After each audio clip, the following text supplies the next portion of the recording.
we know that it is the staff members at the lowest level who are confronted with this challenge of reassuring our children that they must never think very low of themselves.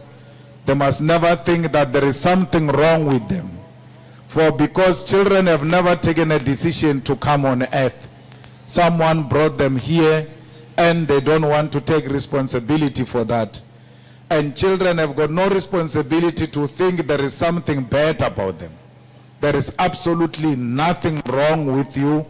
I'm speaking here, I know for a fact that this institution, Elkanah, will produce doctors, will produce prosecutors, will produce the best members of society who are going to live here and go back to the community and fight drugs and fight unemployment, fight rape and child abuse, because you would have learned from the best teachers and leaders of this institution that we can coexist with each other without harming one another. We have a problem of drugs in this country, a problem of drugs in this province, and only community members who can come together and hold hands and say this will never destroy our children in our presence. We are going to expose corrupt police who are allowing drugs in our communities,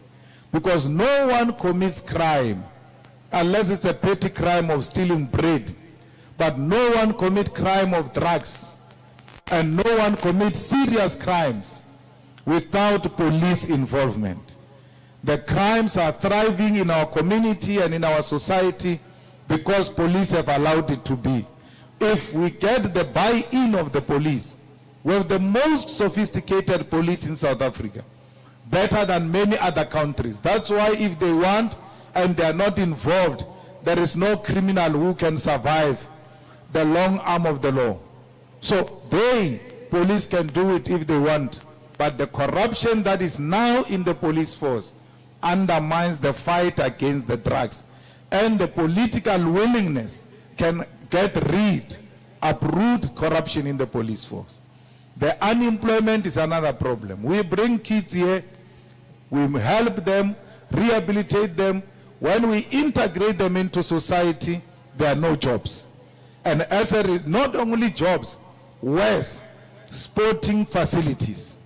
There are no playgrounds, have been hijacked by Nyaupe boys. There are no gymnastics or anything of that sort because the municipality has neglected those. We want to take them back to society that is functional so they can make a contribution. So we have a problem of unemployment which must be resolved. We have a problem of the rape and sexual abuse and GBV to a point where we no longer even trust the church. Imagine if we were to talk about Elkanah. Elkanah must be the safest place, because there is no longer a safe place for children. You get all of these nonsensical things even in the church, that the pastor is going through a court because he has raped church members and all of that. We want the safest place, and we want this place to be one of the safest places so we can teach the world out there that we still have people with a good heart who will never take advantage of children, who know that the children are the future of this country. If you corrupt them at an early age, you will have a corrupt society. Because the future is not what we get there. The future is what we make of it today. And if we corrupt these children now, you must know we have corrupted the future.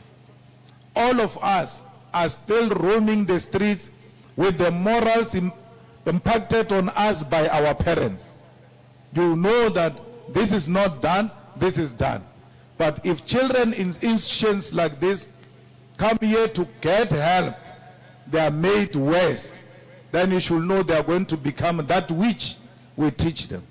But our choosing of this place was because the ground forces of the EFF and the branches have said, this is a place where our children are safe, they are clean, they are fed, and their mannerism is a reflection of their teachers and the management. People who conduct themselves in a manner they are doing need our support so that they are not discouraged. Because some people say, anyway, they are not my children. But there is no such attitude here in Elkanah about this place not being my children.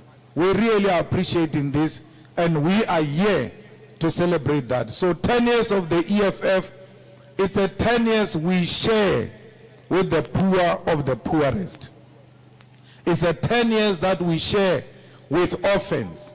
It's a 10 years that we share with elderly people. We're moving from one province to the other. From here, we're going to the other provinces. In other provinces, it will be elderly people who are rejected by their own. Because when you become old, you become a child. You need someone to take care of you. Their own children have rejected them. They've chased them out of the houses. We are going there to say to them, we still care. And by caring for those elderly people, we're teaching their children that they are not rejects. You can still take care of them so that we coexist with our elderly people.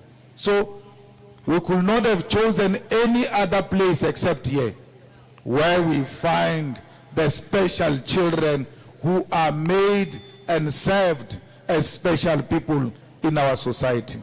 Happy birthday, EFF, happy birthday. Thank you very much, thank you.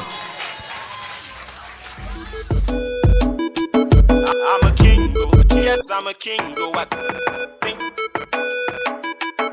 I'm a king,